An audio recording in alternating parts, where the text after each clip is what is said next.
Yes, we can start.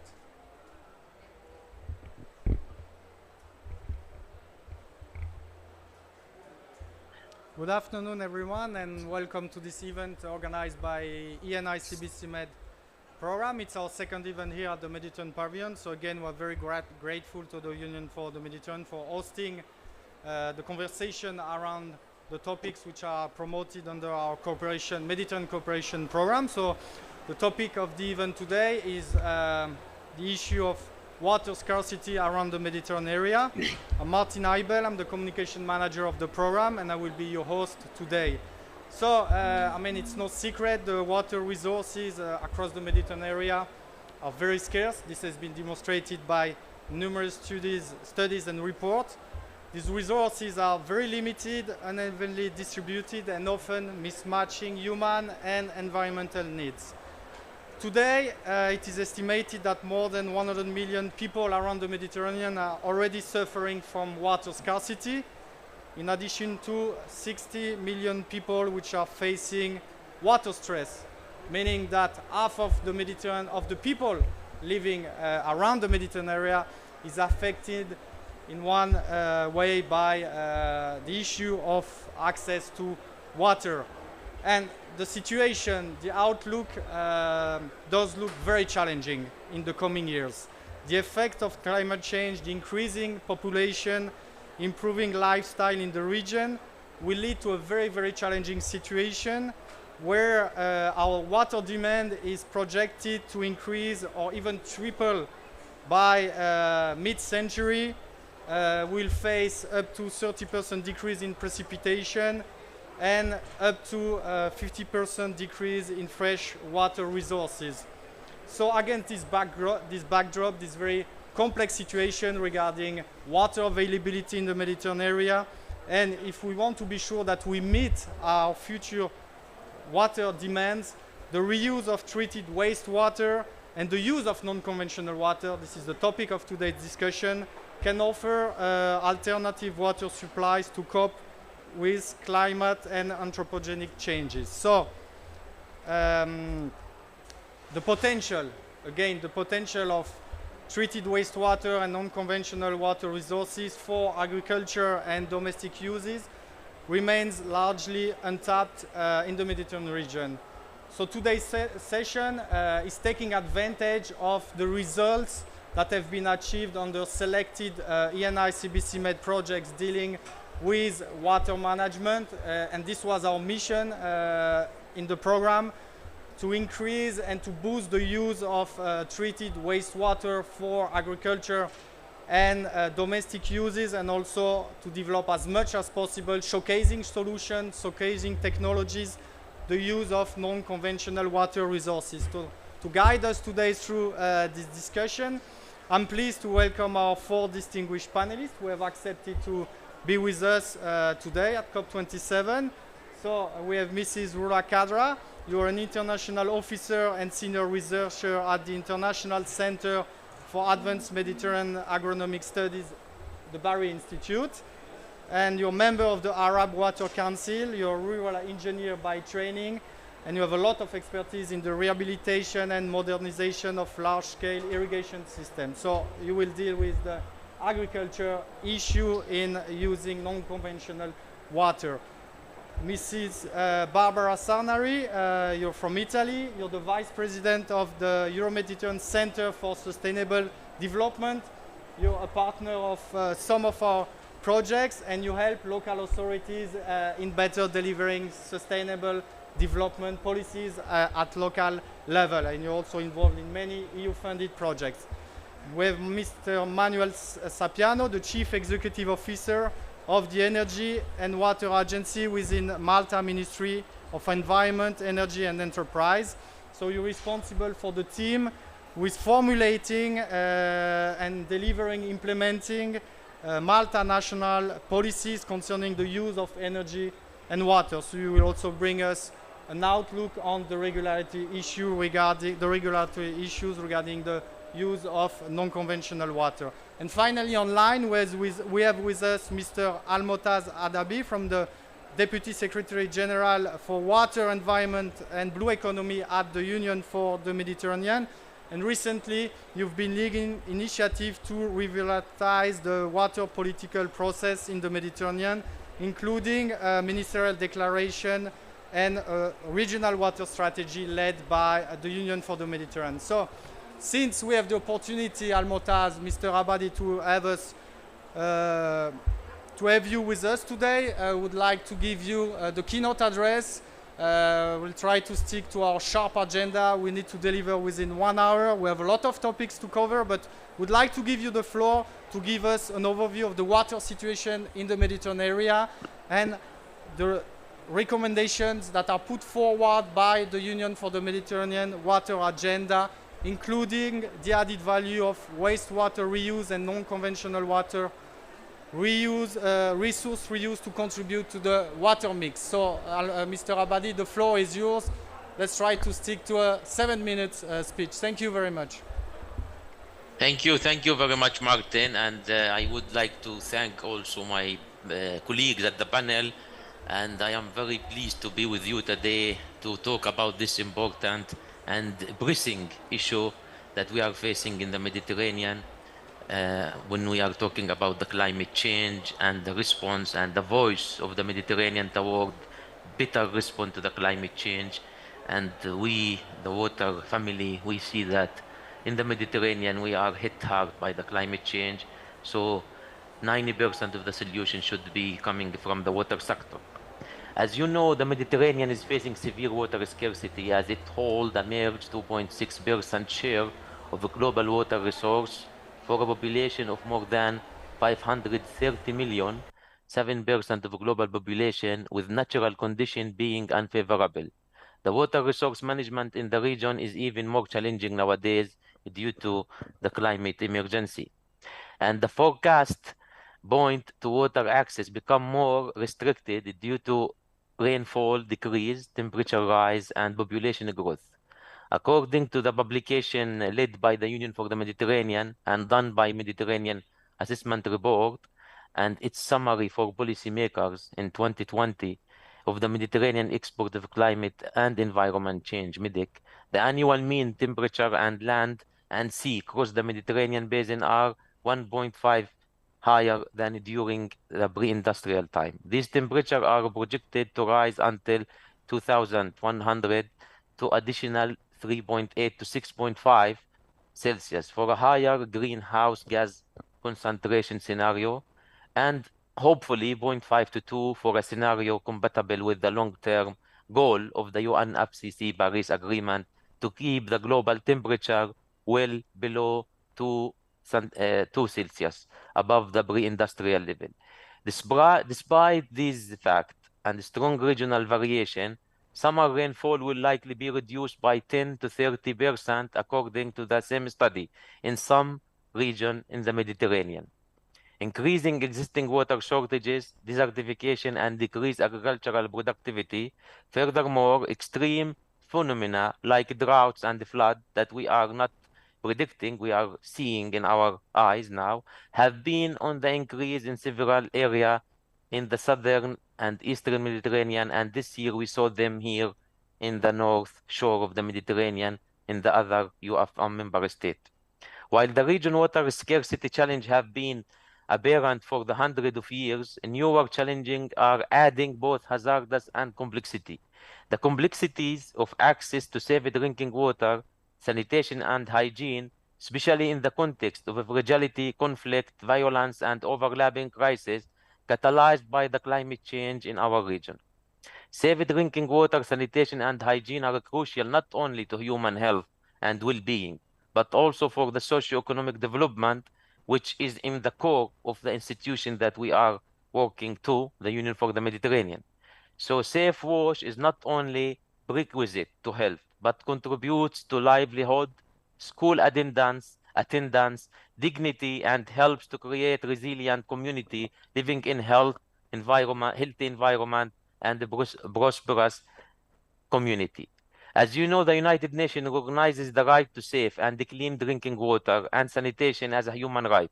However, statistics from the UN show that 1/3 of people around the world still do not have access to safe drinking water and 3 billion people do not have hand washing facility. Meeting the water scarcity challenge will require enhanced innovation and reform within the water policy community and economies of the Mediterranean region, as well as adoption in new technology and practices to preserve water resources.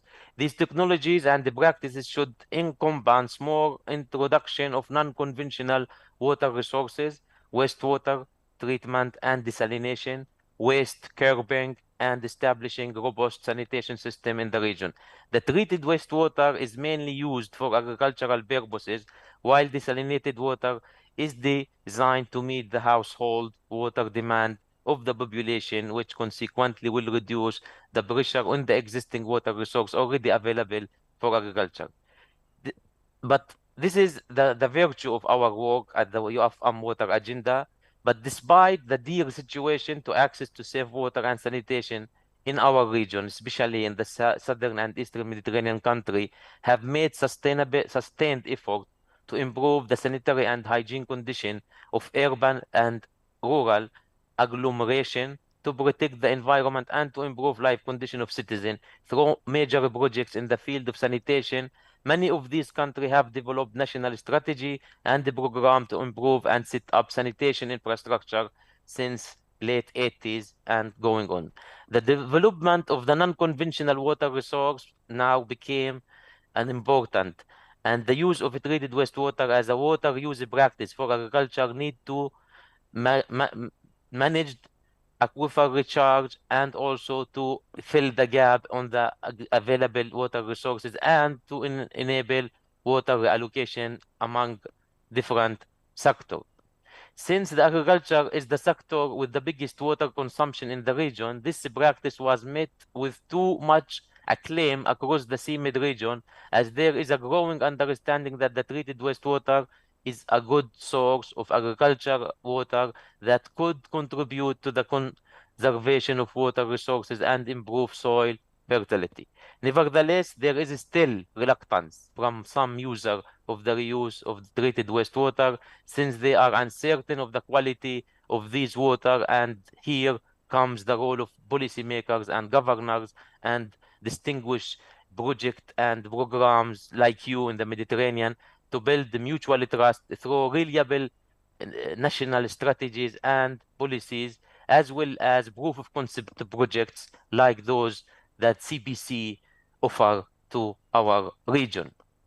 We have very successful experience of some countries in the region which have introduced and extended the wastewater treatment and reuse as an additional water resource in their national water resources management plan and strategy, such as I don't want to mention, but we can highlight something like Jordan, Al Samra wastewater treatment plant, in Egypt, the Bahr al-Bakr wastewater treatment plant, in Palestine, North Gaza, Ingest, Israel, Shavdan, and many other in Spain that they are being highlighted as a good practice in wastewater and wastewater reuse in the agriculture sector.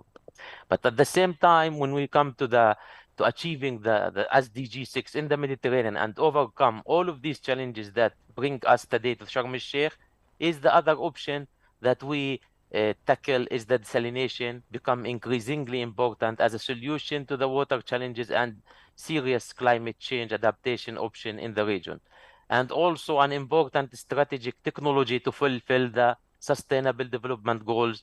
Moreover, recent decrease in the cost of desalination, which is an advanced technology, but at the same time now the energy prices is adding a new constraint to bolster the issue of desalination. But the solution is coming from Sharm el-Sheikh now is to shift toward the transition using the renewable in those important sectors.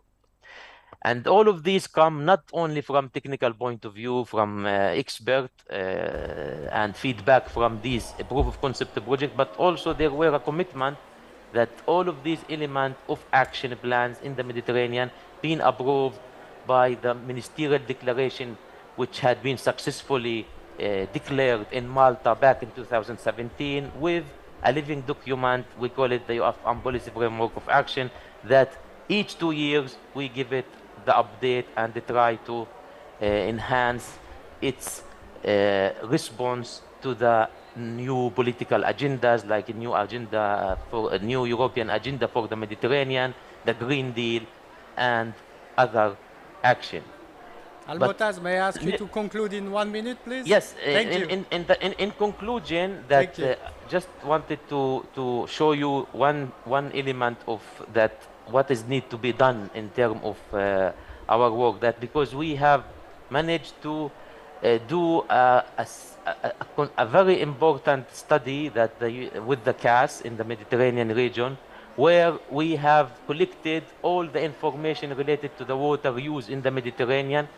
But this is for the CIMED country, where we have snapshot of SDG 6 for all our member states from Algeria, Palestine, Egypt. And as you can see, these I am showing the slides in terms of, and those are the publications that are based on science policy interface, where we brought the scientific evidence base and we put it into a policy framework of action that our member state can adopt into their national strategy. To close my remark today, even though the intensity of water scarcity in the region, we have always to remain optimistic about the future of the region. In order to act positively, we at the UFM, we are always calling for substantive regional cooperation, because it is the key to address the water scarcity in the Mediterranean, to find common solutions together and run challenges into opportunities. This could only be done through multitude of tangible action, like CBC things, ranging from increased cooperation, data sharing, knowledge financing of water quality monitoring and improvement, climate change adaptation, community and stakeholder participation, and capacity building for our overall society, and including women and youth, to achieve more resilience and peaceful Mediterranean for the future generation. I know that I don't have much time, so I would like to stop here and thank you very much for giving us this opportunity. Thank you, Almotaz Abadis, for your perfect overview of the challenge we're all facing in terms of access to water across the Mediterranean, and also for highlighting the leading role of the Union for the Mediterranean and the complementarities with what our program is doing. So let's jump into the discussion with Ms. Rula Kadra. So discussion is about which solutions can be deployed, which solutions have been implemented. So let's start from the agricultural sector. We know that most of water withdrawal in the Mediterranean area is used for agriculture. Agriculture is vital for millions of people, thousands of SMEs. So based on your experience, especially the experience of the MENARA projects, which solution would you like to highlight to enhance the value of water and the use of non-conventional resources? Thank you very much. Rula, the floor is yours. Thank you for giving me the floor. First of all, we are talking about treatment and reuse. It's the whole cycle. And the sector of treatment, let's say, is keeping innovating. So excellence does exist. And with the existing treatment technologies, we can actually achieve very good quality water. But there are many questions that need to be addressed whenever we are selecting, actually, or before selecting a technology. Is the quality of the water at the inlet of the treatment plant at least matches the quality at the discharge, or during the flow from the discharge to the inlet, it got more contaminated? This is something that happens all the time in southern and eastern Mediterranean countries, and this is why the technology many times is not working. The second is the fit for purpose concept, which means for what end use I would like actually to treat the water. I have to ask myself about the environmental sustainability and the economic viability. This is the fit for purpose. The third question is related to how much am I promoting circular economy? Because with non-conventional water, there is much room, especially in the rural areas in agriculture, to talk about nutrients and energy recovery as well, not only water. So it's not only a matter of technology, it's a matter of matching or answering these three questions. Now, going back to Menawara project, I would like to highlight a couple of I don't want to say innovation, but a couple of experience. Knowing that in Menawara, we don't have pilot areas, we have living labs. So we work with the stakeholders on the development of the technology and its reuse. We are talking always about agriculture and rural areas. The first one, we talk about nature-based solution. So the constructed wetlands, and we have a very positive experience in the living lab in Andalusia, so in southern Spain, where we had hybrid, let's say, hybrid systems of horizontal and vertical constructed wetlands, and they are, let's say, associated to low-cost technology in order to work on E. coli. We had very good experience, very good quality in the concept of fit for purpose. So we were able, or the ladies that who manage the cooperative of olives were able to use that water very well to irrigate their olive fields. A second experience I would like to highlight is the one on the forested infiltration area, FIA, as we call it, to recharge depleted groundwater. And this is a nature-based solution implemented in Sardinia in an area, Arborea area, that is classified as NVZ. So it is a vulnerable zone, nitrate vulnerable zone. The characteristic of this of the technology that we are applying, or this nature-based solution, is that we are not using conventional water in the drainage trench of the FIA, but we are using drainage water. And this drainage water, at least at the beginning, will be, let's say, filtrated. Also using eucalyptus chips. So everything is nature-based. And the experiments in the lab for this inert and organic matter, which is the eucalyptus wood chips, gave very, very good results. Now, as for the reuse in agriculture, we have these living labs in Spain, in Tunisia, in Palestine, and in Jordan. But just to talk about the agricultural systems in general in the Mediterranean areas, they are calibrated to maximizing yields under ideal conditions that include the quality of the water, or I don't want to say quality, some characteristics of water, because we have to forget about the history of water and stick with the fit for purpose, why we need that water and for what purpose it would serve us, and including climate. And this is not viable anymore. So there is a very urgent need for a change of route towards systems that embrace what we call the WEFE approach. It's water, energy, food, ecosystem. And this takes back again to the circular economy and to the nature-based solution. In Menawara, as I said, we are acting in living lab, and we combined monitoring and modeling in order to assess the long-term impact of using reclaimed water.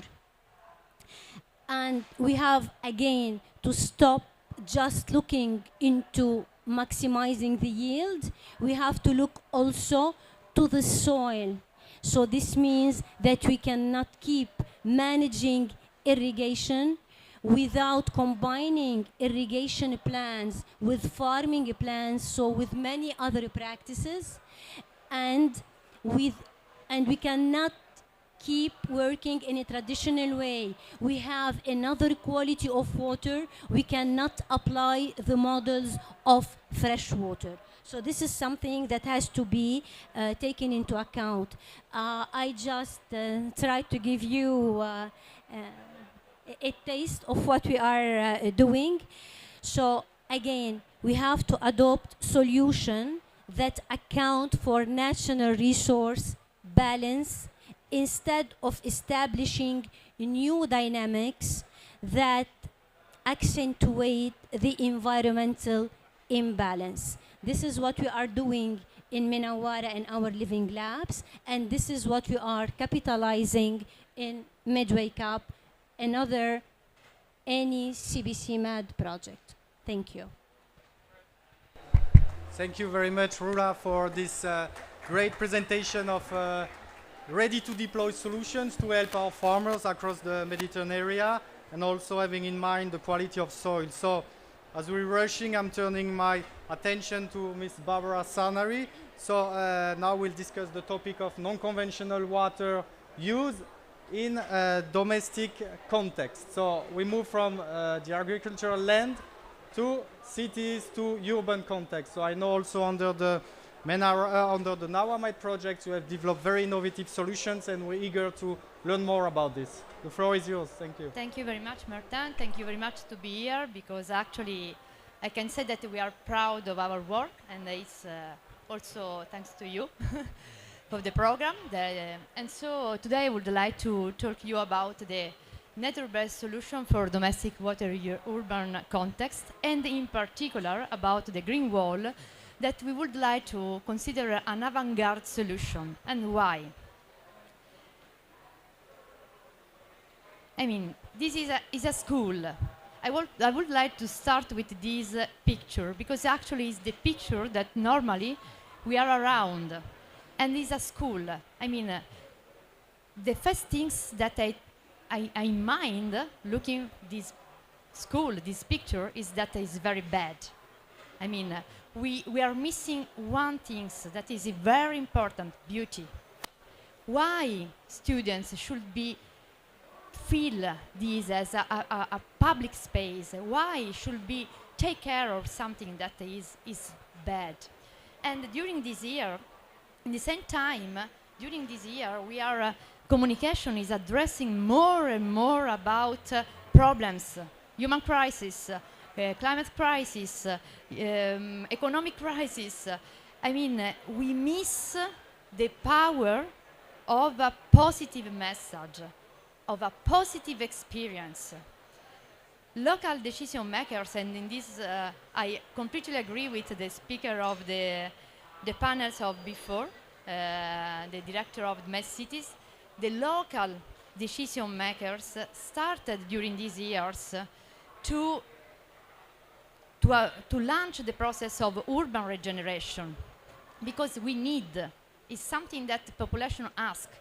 But they plan investments without often a long-term strategy on resource availability, impact, and opportunities that there are about solution. Because it's true that we have a lot of solution, but we need harmonization of information. We need stakeholder engagement, empowerment, as Rola was saying.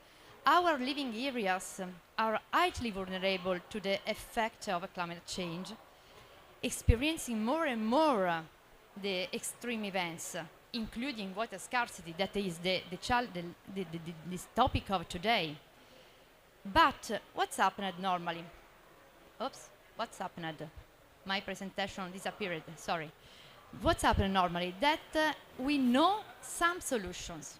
We have a lot of solutions. Today when I was walking around, I was saying a lot of people are talking about solution, many of us have solutions.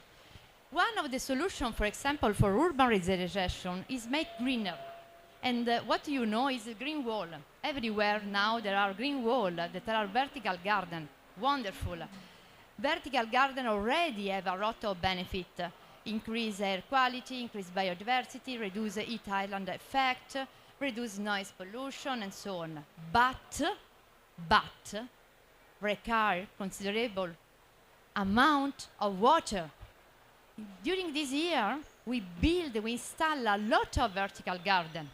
Where is water? Nobody considered that we need water to do this.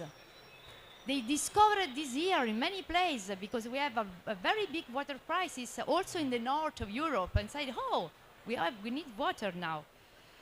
So what we also we are trying, as Rola was saying, with the Med Cities, with the Med Wake Up project, the capitalization project that put together all the project on water scarcity of the NCBC Med program. We are trying to harmonize also solution, because we need to give information to the decision, to the local decision maker, because these decisions are taken at the local level. We need to reach this common vision. And what we are doing with NAWAMED, and now I'm going to NAWAMED, we are trying to transform what we know already, a green wall, in a grey water treatment system. So you have all the benefit that you had already with the vertical garden, but you have also a treatment system, and you can close the loop. Grey water is an opportunity. Not only, it is a lot of other benefit in this way. Not only is easy to treat, it is the 70% normally of the amount of water that you produce in a house, domestic level. And you have many other advantages also at an energy and the economics level. But the most important thing is that no potable, you avoid to use potable water, drinkable water, for secondary use. That, for example, is the toilet, the WC. We waste a lot of water on the WC. It's something crazy for me. And with the NAWAMED project, installing this green wall that actually, to differentiate from the past green wall, we call it the wall to water. We saved 9,000 cubic meter per year of potable water. So 30% reduction in water consumption. That means also energy consumption. Less energy consumption means money saved. And with the support and with support of the stakeholder, the local stakeholder, and working with at the Mediterranean level, we are trying to also to transform these in policies. So the idea and the vision is to design that the design architecture can make a building an efficient water producer greater than a water consumer. So we can produce water. It's something that we produce water that we can use. And so we installed this green wall, the 30 square meters wall, in that school, in the same school that I showed you before, that it was very bad. Now they have a treatment system in the school, and it is better to see, maximizing the treating capacity and also minimizing the need of maintenance, because one of the benefits also of the nature-based solution is that the maintenance and the cost of maintenance are very low. And the characteristic, I mean, I am not going inside the technical issues, because you can find our training, our workshop online. But just to understand that in that school there are about 200 students, and we took the water of the wash basins and we reuse for the toilet, treating per day about 1.3 cubic meter of water. And in this way, at the end of the year, we save about 1,000 liters of potable water per student. So it's something tangible, something that they can understand. That is also important. Solutions that are also producing knowledge, awareness. They close the loop, is clear, is accessible, and it's a clear example of circular economy in the water sector. And the nice thing is that this green wall is grow up with them. They go to the school each day and they can see the flower, they can see the new plant that is there, they can understand, and they support us to build us. They understood how was working. They co-develop them, and they create also inclusivity between the students, the citizens, the decision makers. And they are proud of this. Also because, I mean, I want to highlight this green wall for treating the grey water is the first one in Europe, is the first one in the Mediterranean level, and it's in a small town in Sicily. So we are in the middle of Mediterranean. We are an example for everybody, and they know, they build with us. And this experience and this green wall, probably they will become the men and the women of tomorrow, as we did, and to collaborate, to transform the wall, the real wall that there are now, in bridge for cooperation and dialogue for tomorrow. Because talking about water means also talking about right, about democracy, and also about friendship. We are a Mediterranean people. And what we are doing now is just to repeat. In this moment, we are building the same similar green wall or green facade. That there are a small difference, but the concept is the same. In Tunisia, I can just show you the picture. In Lebanon, this is all the project they are building now. In Beirut, and in Jordan in 2 places, one in the University of Jordan and one in Jerash. And all these places are public, people live there, people really can take care of what they are building.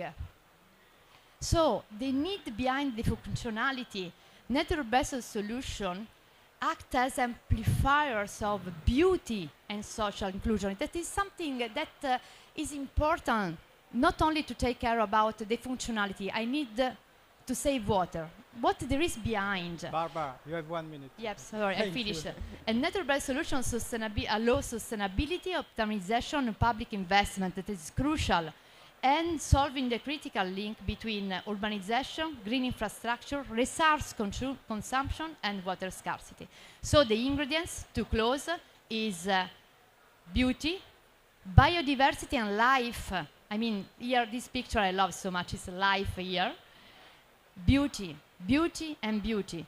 Because, and I close with this, the change need important global decision that I hope today somewhere somebody is taking it also here, but also daily action. Also a flower can make the difference. So join us and to build a better future, guaranteeing human rights and saving water. And if you want more information, there are a website and all the information, because we believe in what we are doing, and it's important to continue together. Thank you very much, Barbara, also for showing a passion for what you do. And what I take and what I always say about our projects, the one we fund, we have limited means. We can't have a structural impact, but we can trigger that momentum at local level by making visible the answer to climate change for the community. And working in a school, in a public school, we feel that it's an excellent way to make people touch the reality of what can be done in addressing climate change. So now, from the technical issues, from the solution, we're also moving to the regulator, actually, to making a regulatory ecosystem more adapted to the need to integrate non-conventional water resources into water governance. So what are the challenges and what are the solutions, especially those that were implemented, studies, analyzed under the Medway Cap project. So Manuel Sapiano, the floor is yours. Thank you. Thank you, Martin, and a good afternoon to all. So, presentation is titled The Way Forward, because when we talk about regulations, when we talk about, let's say, setting an implementation framework, we're looking at how we can move, how can we optimize a solution and make it available, make its reach widespread. And here we're looking at non-conventional water resources.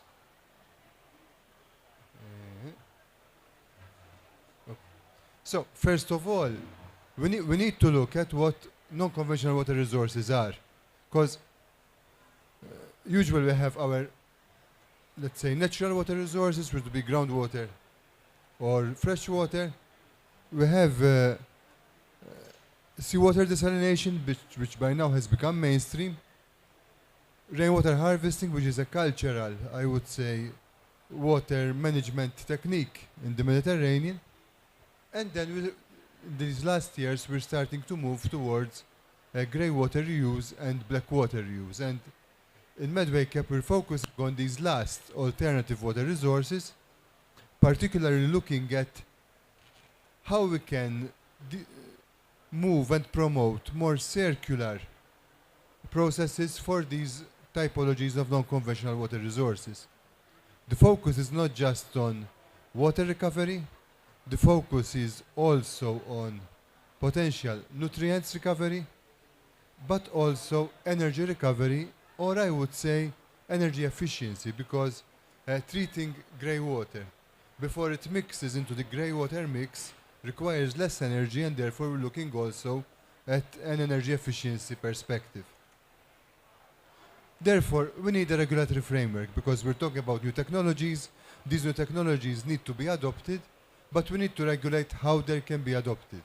And any objective, would say the primary objective of any regulatory framework would be that of ensuring safety. And when we say safety, it's not safety for the primary user.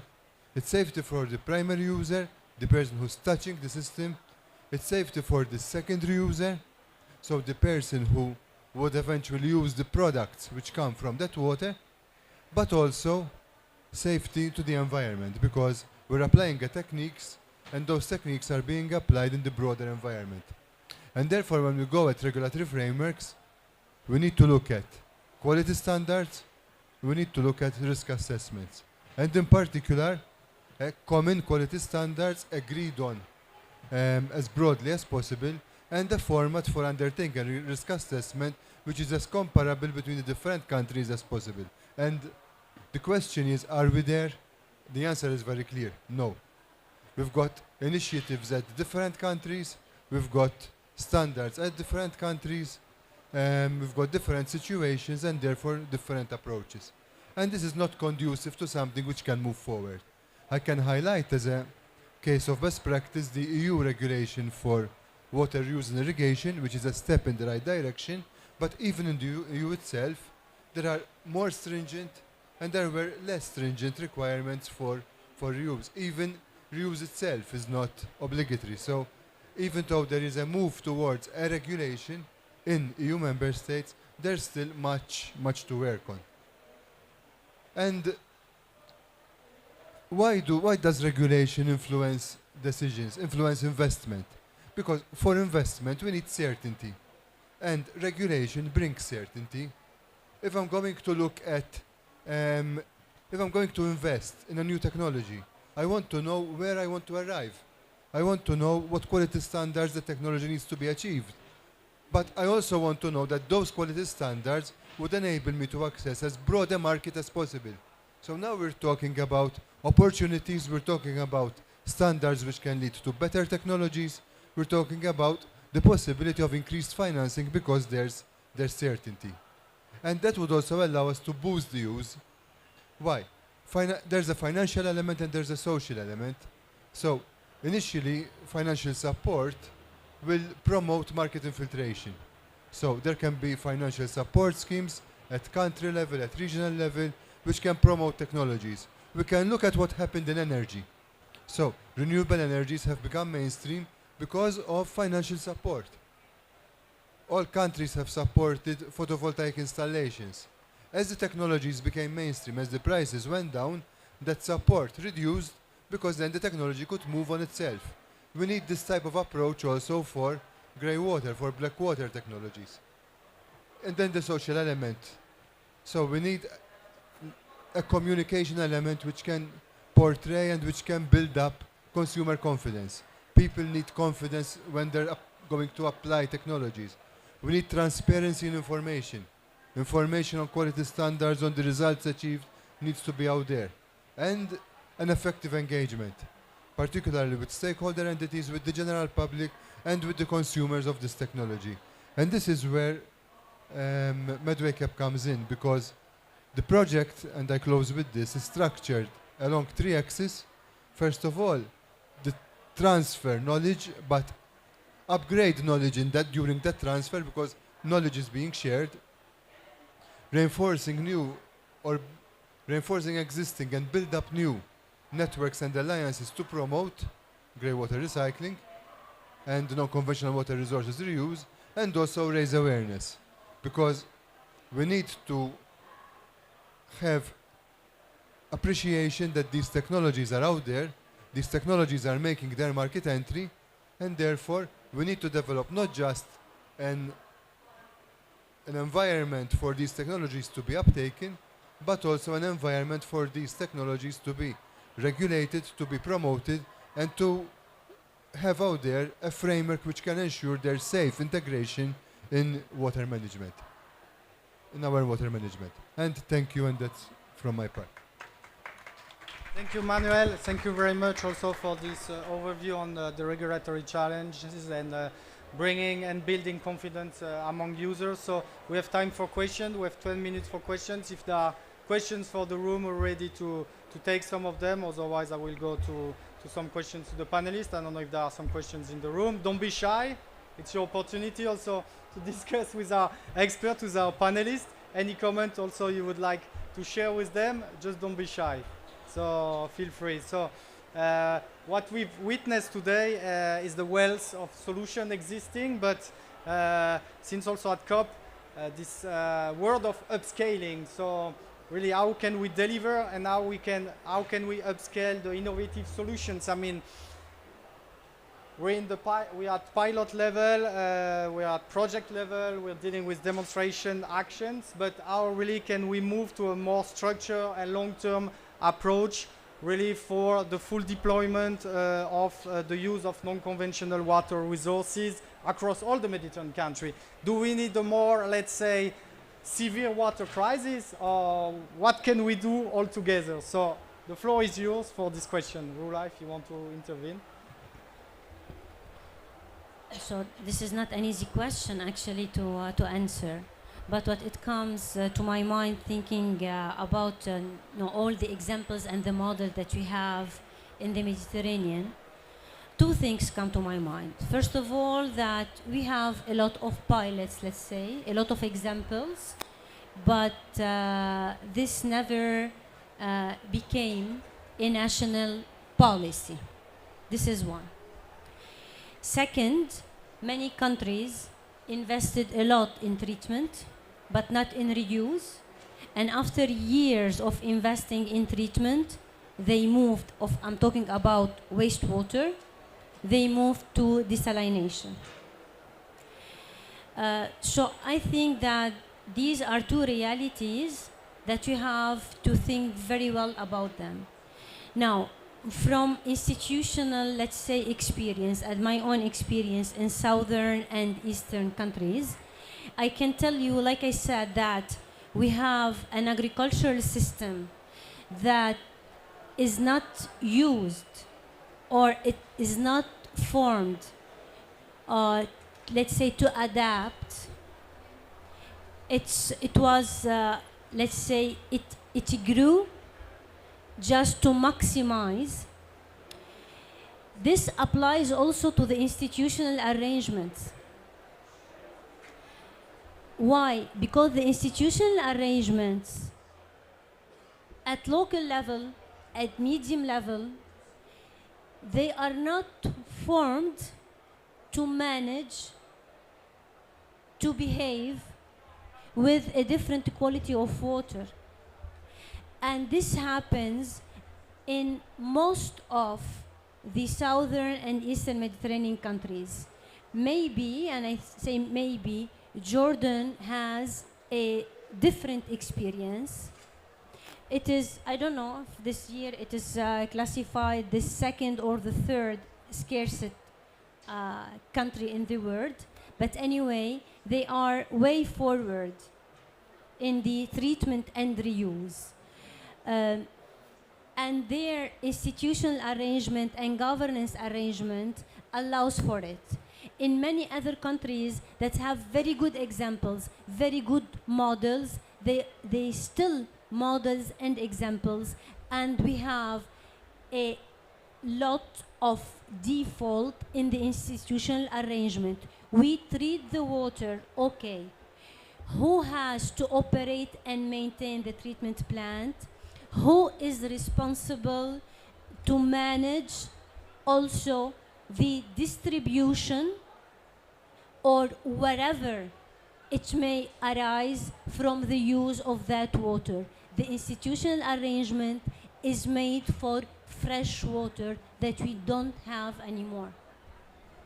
Thank you very much, Rola. As we have 7 more minutes to go before the closure of this discussion, I'd like also to go to another question, because we are in a cooperative framework, and water is somehow a very disputed resource among users and sometimes even among countries, because water basins are shared. So Manuel and Barbara, you've been involved in our program, you've been involved in cross-border cooperation project across the Mediterranean area. So in your opinion, really, especially in boosting cooperation for better water management, how you see the added value of these projects where you work among partners from different countries for a very, very valuable and specific resource for the development of our society. So what have you learned from this cooperation?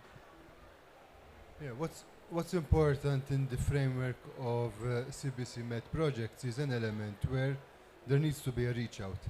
And there needs to be a reach out with stakeholders, both at a local level, so at the level of the entities which the particular partner works with, but also then that is translated into a regional effect. We have looked in other projects about how different topics are viewed by different countries and the different regions, and there are differences. We're talking about a region where we have two main aspects when dealing with water. You've got the European vision of water being an economic good, and you've got the Southern Mediterranean vision of water being a gift of God. So that also differentiates the way water is approached, the way water is managed. But if we try to get a common understanding, common line throughout all, in all the Mediterranean countries, particularly the southern and the eastern, we have to start by acknowledging reality. And reality is we do not have enough water. That's for sure. So, but we have a demand, and we have a demand which is increasing. So, what can we do? Are we going to stop agriculture? Are we going to take half of the population and shift it to somewhere else? Are we going to tell people, do not take a shower every day? Because these are the real solutions, these are the real impacts which not having water will have. Therefore, we need to move to alternative solutions, and that's where non-conventional water resources come in. But, let's say, up to now, most of the investment in non-conventional water resources has been in desalination. Mainstream, a solution tried and tested, which gives a quick return. But let's put a parallel with when you invest your money. Do you put it just in one bag, or you try to invest in different aspects to increase security? That's where we want to move in the water sector. And grey water reuse, black water reuse, rainwater harvesting offer us the opportunity of broadening our resource base and hence be more secure, more adapted to changes and challenges which can come ahead. Thank you very much, Manuel. Barbara, what we have learned from this cooperation, working across borders in the Mediterranean area on the issue of water? I mean, for me, cooperation means join the voices, join the thoughts, join the pathway, and also make stronger also the communication. Because communication awareness is crucial. I mean, to engage, to upscaling, we need to communicate. I mean, many of you didn't know about the Green Wall or the activities of Menawar and so on. And so cooperation means also reach local people, but also high level with a unique voice. That is something very good, but this voice is the result of a work made in cooperation. It is something very, because we grew up First of all, we grow up. Who is working this project grow up all together, and we communicate all together. This make the message stronger, the results stronger. And for example, to do this, we created now with the Medway Cup project a Mediterranean exhibition to go together around to show our solution concretely, touch, talk. We talk together, and we in our Med we make a short film that will turn our festival of cinema festival around the Mediterranean. Because what is the risk of the cooperation project is that we talk around us, always the same. We need to be all together and go around. And so this is what we are trying to do with this cooperation. I think is crucial. Thank you, Barbara. We have 5 minutes left, so I would like to hear from you, like a flash answer, 1 minute. I mean, what would be like your key message to the global leaders here at COP on the issue of water, really straight to the point? For whatever question you address, I will answer invest in youth. Thank you, Rula. Manuel? Yeah, tied to my speech is diversification. So look at different water resources, put in these water resources where needed, keeping in mind the principle that we need to be not focused just on water, but also on energy efficiency and nutrient recovery. Thank you, Manuel. And diversification means also diversify actors. Not everything can be done at high level. There are the local authorities that have a crucial role. People are, when we talk about social acceptance, people are ready. They need somebody close to them that guide them, and they need just to understand what they need to do. Almotaz, if you're online, we would like to hear also your take on this, your key message to the global leader at COP on the water issue. What needs to be done now? Thank you very much. I hear you very well. As we are at the COP and we are really trying to find a Mediterranean voice in order to respond to this climate change emergency in the world, as our region is hit hard, the water sector, so we need to couple between the water investment plans in the Mediterranean with the resources to be allocated to cope with this decarbonization effort, as well as to cope with the water scarcity. I have two elements. It's not from my point of view. It is coming from the recommendation of the high-level water investment forum held just 2 weeks ago as a pre-COP activity. We have to invest on a comprehensive plan for wastewater reuse and recovery. The study we have conducted showed less than 50% of the wastewater in the CMED region are not treated. And this amount also is not really, again, reused. So if we invest there, we are recycling 50% of the water that we are extracting from the environment. So we need to follow a circular economy approach coupled with the green and blue economy in the water sector, focusing on the issue related to the wastewater treatment and reuse. The second element, which is very important, we need to tackle the issue. We need to make all wastewater treatment investment relevant to the climate and Paris Agreement. And the last point is 33% of the water that we pump to the system in the CMED region goes untapped. It is non-revenue water. So we need to invest on the non-revenue water and use water efficiency. Thank you very much.